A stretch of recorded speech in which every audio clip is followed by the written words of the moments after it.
Olá, seja muito bem-vindo, seja muito bem-vinda a mais um episódio do Rádio Nerd, episódio de número 153. Eu sou o Daniel Nascimento e desde já agradeço pela sua audiência no programa de hoje. Mais um programa fora do domingo, que é o programa tradicional do Rádio Nerd, porque estamos na maratona do Oscar. O que é isso, Daniel? Bom, se você não estava aqui no ano passado, a maratona do Oscar, nas semanas anteriores ao Oscar, no caso, fazemos aí a análise, a resenha dos 10 filmes indicados ao Oscar, né? Na verdade, não dos 10, né? Porque alguns filmes, a resenha já está feita aqui no canal. Mas os filmes que não tem resenha, aí sim, nessas semanas anteriores ao Oscar, a gente assiste o filme, aqui do Rádio Nerd, assiste o filme e faz a resenha para você chegar lá no dia da premiação, já com um resumo bastante legal e com, vamos dizer assim, a opinião que o Rádio Nerd tem. Já temos aí nas plataformas de áudio e também nas plataformas de vídeo do YouTube, 4 resenhas. Fizemos a resenha de Anora na semana passada, também fizemos na semana passada a resenha de Ainda Estou Aqui, que é o filme brasileiro que concorre ao Oscar de melhor filme estrangeiro e também melhor atriz com Fernanda Torres. Anteriormente já tinha aqui no canal de áudio e de vídeo a resenha de Wicked, né? Na época que o filme estreou, então é só voltar aí um pouquinho no ano passado que você encontra a resenha de Wicked, né? E apenas nos canais de áudio você encontra a resenha de Duna parte 2. Até o final de semana eu vou disponibilizar a resenha de Duna parte 2 no canal do YouTube. Por que não está no canal do YouTube ainda? Porque na época que foi feita a resenha de Duna parte 2, que foi na época que o filme estreou, lá no início do ano passado, início de 2024, o Rádio Nerd ainda não tinha o seu canal no YouTube. Por isso que a grande maioria dos episódios ainda não estão no YouTube, né?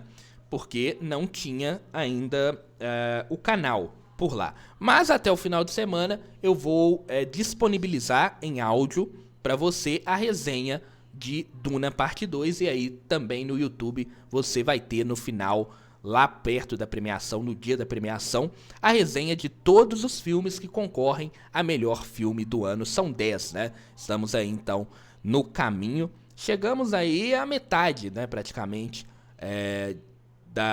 das resenhas para o ano de 2025. Hoje vamos falar de Emília Pérez, que é o filme que está concorrente direto com o Ainda Estou Aqui, que é o filme brasileiro, né? Mas tem outros 3 filmes, são 5 filmes no total concorrendo a melhor filme estrangeiro. Mas os grandes favoritos o filme Emília Pérez e também o Ainda Estou Aqui. Ou é um ou é outro que vai ganhar, muito difícil haver aí um terceiro concorrente para ganhar daqui a menos de 2 semanas, vamos dizer assim. E Emília Pérez, que é um filme que é mexicano, mas com atrizes norte-americanas e o diretor é francês. Olha que bagunça. E essa bagunça é uma grande polêmica, né? Mas, mesmo com essa polêmica, o filme está concorrendo aí a 13 indicações. O filme foi indicado, na verdade, a 13 prêmios, vamos dizer, né?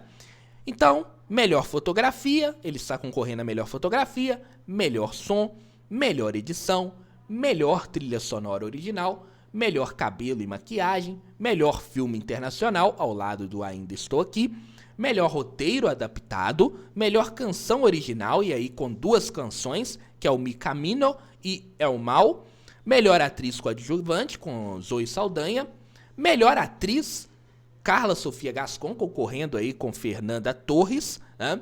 Melhor direção, para o diretor francês Jacques Audiard, né? E melhor filme da noite, melhor filme do ano. São essas as categorias que Emília Pérez concorre. Emília Pérez, que é o grande, vamos dizer assim, a grande aposta da Netflix pro ano de 2025. A Netflix, que nunca ganhou o Oscar, concorre, tem a grande aposta com Emília Pérez. Vamos entrar no caso da Carla Sofia Gascon, só para falar de uma das grandes polêmicas que tiveram, que foram os twitters antigos que recuperaram da Carla, falando algumas coisas aí que ataca outras pessoas, enfim. Aqui a gente não vai entrar neste assunto, porque o Rádio Nerd, ele vai ver a atuação da Carla. Então eu vou falar aqui, eu vou comentar a atuação dela no filme. Não quero comentar sobre as outras coisas, né? Porque se o Oscar é uma competição de filmes, melhores filmes, o que importa aqui é a atuação dela no filme. Então, começando a falar de Emília Pérez, e aí pegando a sinopse do filme, que fala o seguinte. Rita, uma advogada, a Rita, que é feita pela Zoe Saldanha, é uma advogada altamente qualificada e está insatisfeita ali com a sua carreira em uma firma que encobre crimes lá no México. E você sabe quais são os crimes que são encobertos lá no México, né? Encontra uma oportunidade, então ela encontra ali uma oportunidade de mudar de vida e ganhar muito dinheiro. Tão cansada de desperdiçar seu talento, ela recebe uma proposta mais de um chefe de cartel, que é Juan Del Monte, que deseja se aposentar e desaparecer, deixando para trás a sua identidade criminosa. No entanto, o plano de Juan é muito mais complexo que Rita, no caso, imaginava. Ele não quer apenas fugir das autoridades, mas ele também pretende se transformar em uma nova pessoa. E aí surge a Emília Pérez, a mulher com quem sempre Juan Del Monte quis ser. Rita se envolve nesse processo, ajudando Juan a assumir uma nova identidade e se libertar de sua vida anterior. Essa é a sinopse do filme, aí eu praticamente contei a história toda do filme. Vamos entrar nas partes técnicas deste filme. A história é algo assim que eu não me lembro de ter visto no cinema, então é algo realmente bastante interessante que chama muita atenção. Um cara, narcotraficante, dos mais perigosos do México, resolve virar uma mulher. Mas não resolve virar uma mulher porque quer fugir da polícia. É porque ele sempre quis ser uma mulher, né? Então ele tinha aquilo guardado, mesmo sendo um dos narcotraficantes mais perigosos lá, né? Com toda a sua macheza, vamos dizer assim, né? Pra mandar matar as pessoas, mandar matar inimigos. Ele resolve ser uma mulher. Lá dentro ele tinha o desejo de ser uma mulher completa, e como eu digo completa, cortar o órgão sexual, colocar próteses mamárias, enfim, virar uma mulher. O grande problema deste filme, um dos grandes problemas deste filme, no caso, é querer transformar isso em um musical. E aí, a metade primeira desse filme vira um enfadonho musical que toda hora vem para atrapalhar o filme. Então, em tudo de interessante que vai ser falado neste filme, na primeira metade dele, é sempre através de musical. E aí, surgem musicais assim, sem sentido nenhum. Como, por exemplo, um momento em que a Zoe Saldanha, a Rita, ela tá indo lá pra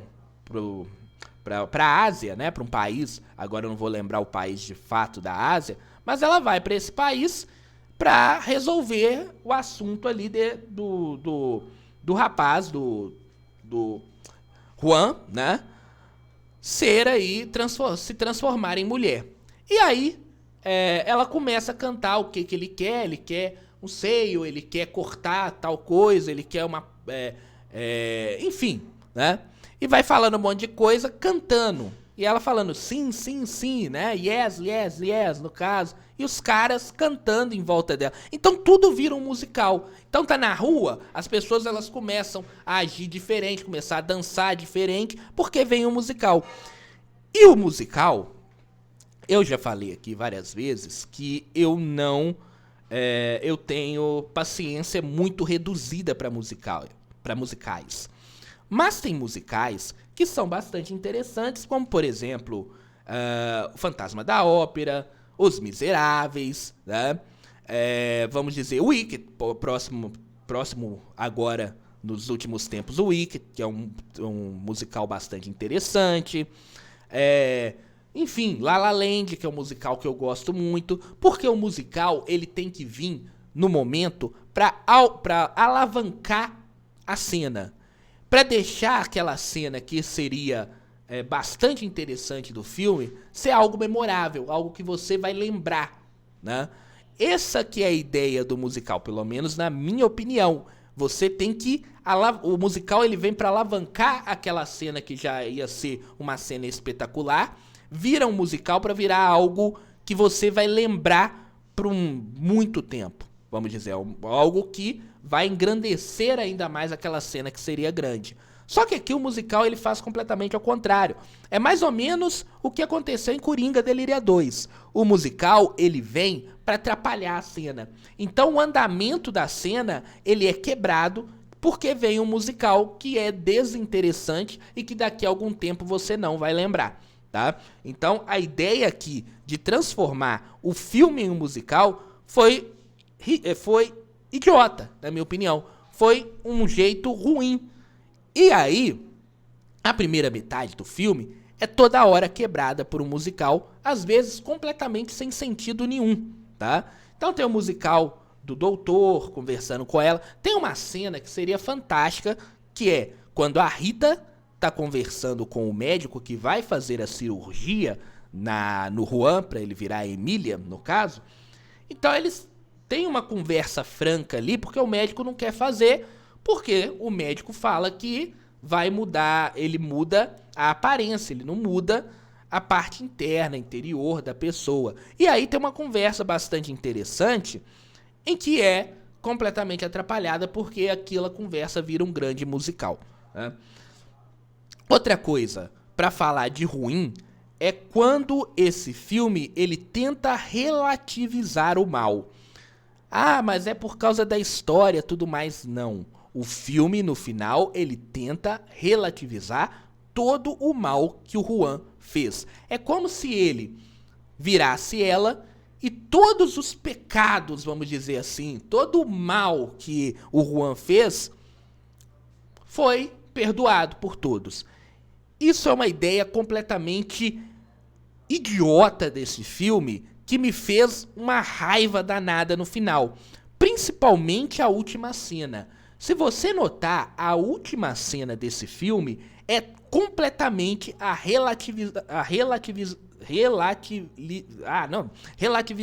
nossa, tá difícil falar, hein? Mas é querer transformar o mal que o Juan fez em algo que, ele é mulher, ele é uma outra pessoa, então vamos santificar ele, tá? A última cena, só explicando, o que é a última cena? A última cena é as pessoas fizeram aí uma imagem da Emília Pérez, colocam ela, como é tradição em países católicos do mundo inteiro, no Brasil e principalmente no México, colocam essa imagem da Emília Pérez no andor e fazem uma procissão para ela como se ela fosse a Virgem Maria. Isso é de uma total falta de respeito, primeiro, e uma total falta de noção. Porque o filme ele não pode terminar mostrando que a Emília Pérez é uma santa, vamos dizer assim. Não, Emília Pérez é o Juan. O Juan matou gente pra caramba. O Juan, tanto assassinada, quanto com os produtos que o Juan vendia. Imagine tantas pessoas que morrem por causa da droga, tantas famílias que é destruída por causa da droga. Então esse filme ele tenta relativizar esse mal de uma maneira ridícula, idiota e principalmente desrespeitosa com a religião, tá? Por causa disso, eu terminei o filme com muita raiva. E falando assim, é impossível esse filme vencer o filme brasileiro, tá? Se, lógico, as coisas forem justas. Mas, voltando agora à história, é uma história interessante, porque o filme, o Juan, ele vira a Emília Pérez, mas ele vira a Emília Pérez tentando fugir também do seu passado. Mas, lá na frente, todo o seu passado volta à tona pra esfregar na cara dele e dizer, ó, você pode mudar de identidade, pode mudar de sexo, pode virar uma mulher, mas o seu passado não vai fugir de você. Então, em vários momentos, como por exemplo, ele, antes de virar mulher, ele manda a família dele pra fora do país, manda ele pra a família dele, que é a personagem lá da Selena Gomez, que é a Jessie, que era a esposa dele no caso, com os 2 filhos, manda pra fora. Só que depois de 4 anos, ele, que agora é ela, começa a sentir saudade dos filhos, ou seja, começa a sentir saudade do passado. Ela não era completa sem os filhos. Aí manda trazer de volta a Jessie junto com os filhos.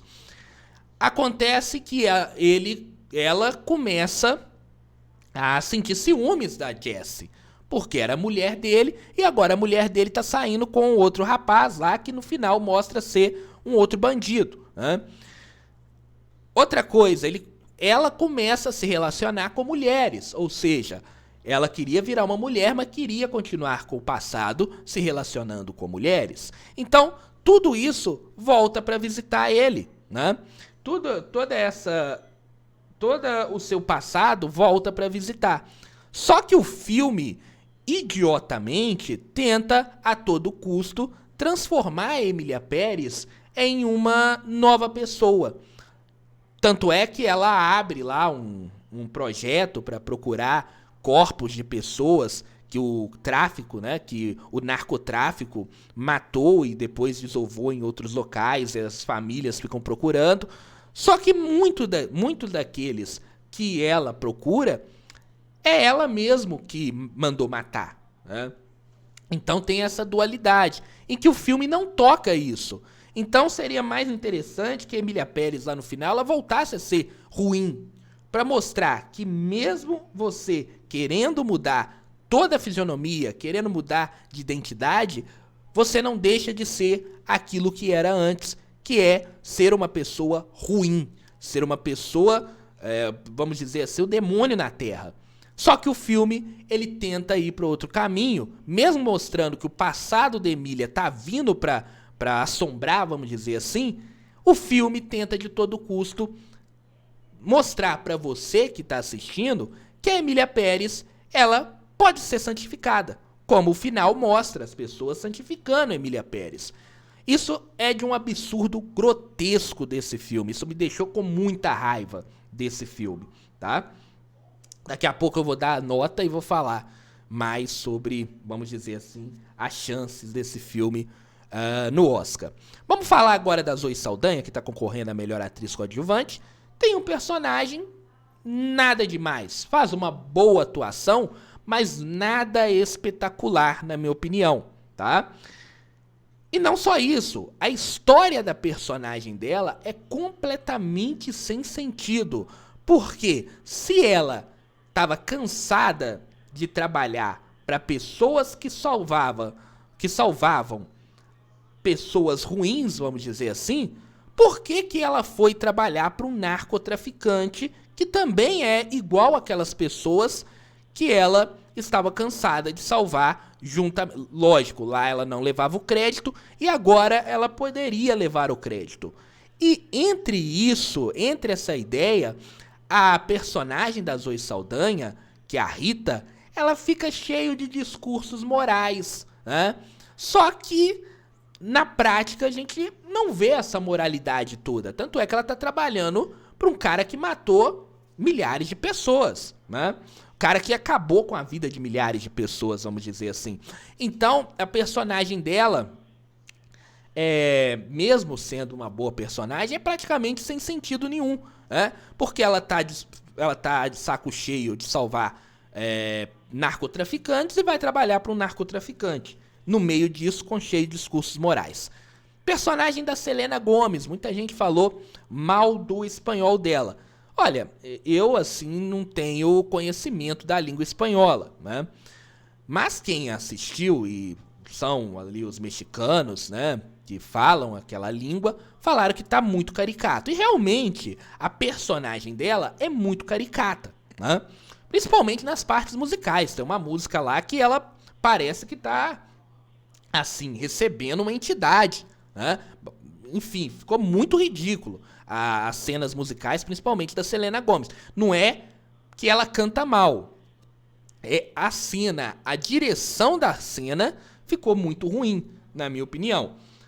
Agora, quem canta mal é a Carla Sofia Gascon. Isso aí não tem jeito. Tanto é que uma das críticas aí, uma das polêmicas é até que foi usado o IA para melhorar a voz dela. Bom, se usaram IA para melhorar a voz dela, eu não sei, mas se usaram, tinha que ter usado mais, porque ela cantando é assim,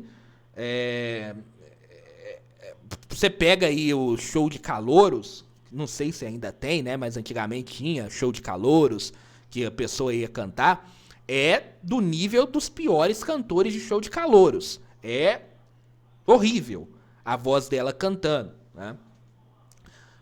Ela encenando, assim, é uma encenação interessante, né? Porque ela começa fazendo um homem. Ela que faz lá o personagem do Juan, né? Então eles colocam cabelo nela, ela vira realmente aqueles homens que mostra toda a virilidade, macheza, vamos dizer assim. E depois ela trabalha a maior parte do filme como uma mulher. Mas não é uma grande atuação, aquela atuação de balançar quarteirões, vamos dizer assim. É uma atuação boa, mas nada demais, né?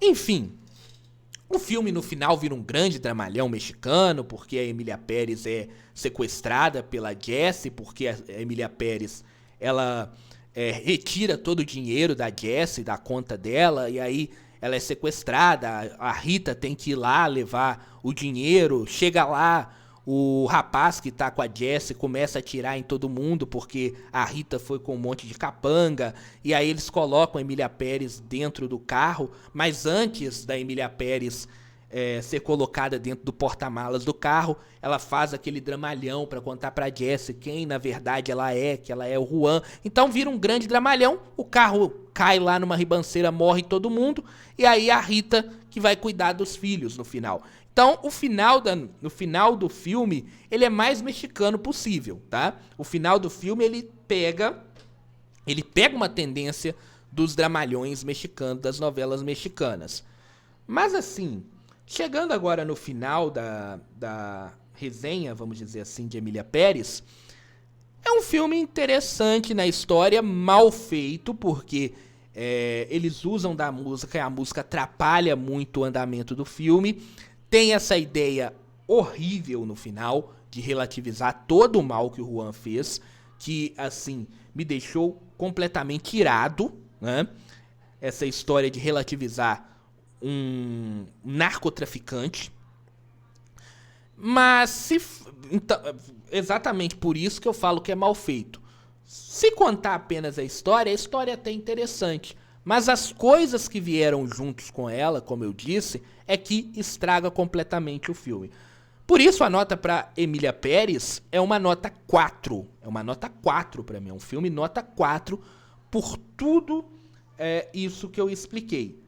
Como eu já disse para algumas pessoas que vieram me perguntar o que acha dessa corrida do Oscar, se a disputa for justa, volto a dizer, se a disputa for justa, Emília Pérez perde para Ainda Estou Aqui. Eu acho Ainda Estou Aqui um filme muito mais, mas muito mais completo do que Emília Pérez. Para mim, não é porque o filme é brasileiro. Veja bem, lá no início eu já tinha falado que eu não vou julgar por torcida. Mas o Ainda Estou Aqui é um filme muito mais completo, muito mais redondo, vamos dizer assim, do que Emília Pérez. E não tô colocando as polêmicas de fora de Emília Pérez. Exatamente o filme Emília Pérez. Ele tem muitas coisas erradas. Agora, volto a dizer, se a disputa for justa, a gente sabe que o Oscar, como é que é a disputa do Oscar? É quem tem mais dinheiro, quem faz mais campanha. A Netflix está entrando pesado, por isso Emília Pérez está concorrendo a 13 indicações, porque é um filme, assim, que pra mim não é um filme de Oscar. Não é um filme de Oscar. É um filme com muitos, mas muitos defeitos mesmo. Lógico que a gente tem que também falar que a temporada é uma temporada ruim. A safra é ruim. A safra é fraca, né? Não vou dizer nem ruim, né? A safra é fraca. Se a gente pega a temporada do ano passado, por exemplo, essa temporada de 2024, que vai receber o prêmio agora no início de 2025, é uma temporada muito ruim, muito abaixo da temporada do ano passado. Então dá chances de filmes assim concorrer. Lógico que 13 indicações foi dedo da Netflix fazendo campanha pesada, né? E a Netflix está investindo pesado em Emília Pérez. A Netflix, que ainda não ganhou nenhum Oscar, está investindo aí pesado em Emília Pérez, né? Mas se a disputa, volto a dizer, for de melhor filme internacional, Ainda Estou Aqui tá a quilômetros de distância à frente de Emília Pérez. É um filme muito mais redondo do que Emília Pérez. Agora é esperar para ver quem vai vencer o melhor filme internacional. Eu aposto em Ainda Estou Aqui, tá? Pelo que eu vi, se a academia assistiu os dois filmes, Ainda Estou Aqui vence. Só que tem essa história de que nem sempre o prêmio é justo, e sim o prêmio é voltado ali a quem dá mais dinheiro, né? Muito bem, terminamos aqui a crítica de Emília Pérez. Para mim, nota 4, o filme muito longe de ser um filme para Oscar, né? E essa semana vamos ter ainda mais 2 críticas, né? Vamos ter a crítica de Conclave, né? E a crítica de Substância, e toda essa coisa da, vamos dizer assim, da atuação da Demi Moore. Então, nessa semana, ainda tem a resenha de Conclave e a resenha de A Substância para você. E aí, na outra semana, os 3 últimos filmes que faltam. É isso aí, ponto final no episódio de hoje. Voltamos ainda nessa semana com mais Maratona do Oscar. Um grande abraço e até lá.